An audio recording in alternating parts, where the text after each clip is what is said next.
Salutations, je me demande toujours si le problème il vient de l'assureur ou des personnes qui devraient arrêter de signer les yeux fermés, juste pour avoir l'argent et après se dire qu'ils se sont fait avoir. Je vois ça tous les jours en téléassistance et je suis surpris de constater que les gens se renseignent après et non pas avant.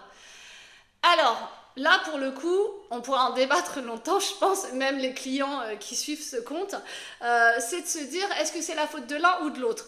J'ai envie de dire, moi, je m'en fiche de la faute de qui.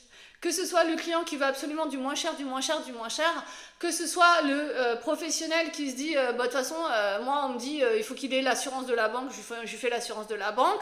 Le courtier qui se dit, bah moi je veux faire mieux que la banque parce que la banque est un peu chère et je veux récupérer le dossier, donc le tout c'est que je sois en équivalence de garantie moins chère. Franchement, aujourd'hui, la faute à qui voilà. Il y aura toujours, on pourra toujours pointer du doigt quelqu'un en disant non mais le courtier là il m'a fait ça et puis il m'a pas expliqué. Le banquier là, de toute façon il m'a juste dit tu prends l'assurance, c'est le package en même temps que l'auto, l'habitation, etc. Et c'est comme ça, ok. Et d'autres qui pourront très bien dire bah non c'est la faute du client, écoute moi il m'a demandé un devis, à part du moins cher, il voulait rien d'autre. Ok, bon, on peut en rester là.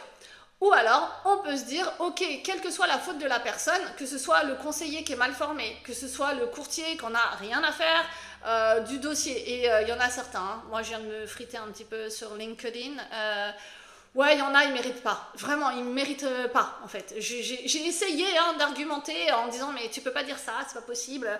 Bref, non, voilà, il n'y a pas, on s'en fout, voilà.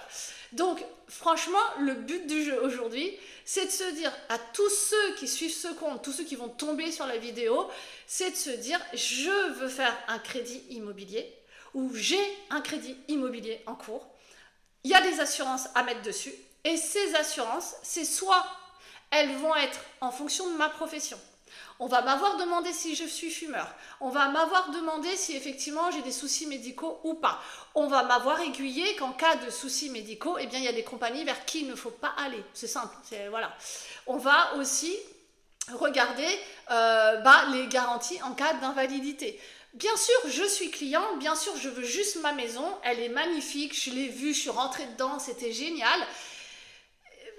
Mais le reste, je m'en fous parce que je sais qu'il ne va rien m'arriver. Ou, de toute façon, je veux surtout pas y penser. Parce qu'on ne veut pas penser au pire, évidemment, quand on achète un super bien dans lequel on se sent bien et dans lequel on se dit, bah voilà, c'est là où je vais monter ma famille, je vais pouvoir faire mes projets, je vais pouvoir installer ceci. Ok, donc en fait, l'état d'esprit, il n'y est peut-être pas forcément non plus. Et évidemment qu'on ne pense pas qu'on va être malade, on ne pense pas qu'on va avoir un accident, on ne pense pas qu'on va tomber en invalidité, etc. Bien sûr qu'on ne veut pas y penser. Le souci, et c'est ça, c'est de se dire, est-ce que je signe les yeux fermés ? Et je me renseignerai, comme vous le dites justement, bien juste en dessous, c'est de se dire, maintenant que j'ai quelque chose, je vais peut-être aller me renseigner pour savoir ce qui se passe. Donc là, je vous rejoins. En fait, je trouve ça vraiment dommage que les gens ne s'intéressent pas plus à ce contrat-là. Est-ce qu'on les a assez sensibilisés aussi ou pas ? J'en sais rien. Moi, des exemples, j'en ai plein, mais j'en ai vraiment beaucoup. Ça fait 22 ans que je fais ça. Des exemples tristes, j'en ai beaucoup. Donc oui, il faut absolument que les gens ne signent pas les yeux fermés et qu'ils regardent. Et il faudrait aussi que les professionnels se forment. Vraiment, vraiment, formez-vous. C'est pas compliqué, mais formez-vous, quoi. Et il faudrait aussi qu'on arrête cette bagarre du prix.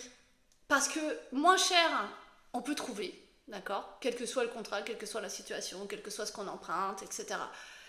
Et franchement, on peut renégocier. On peut renégocier plein de choses. De la même façon que vous renégociez votre contrat auto quand vous commencez à trouver qu'il est un peu cher. On peut faire pareil en assurance de prêt. On peut faire pareil même en crédit, où on peut renégocier son taux. Là, j'ai un client qui me dit, Delphine, tiens, mets-moi à jour l'assurance, s'il te plaît. J'ai renégocié mon taux, j'étais à 4,65, je suis passée à 3,20 et quelques.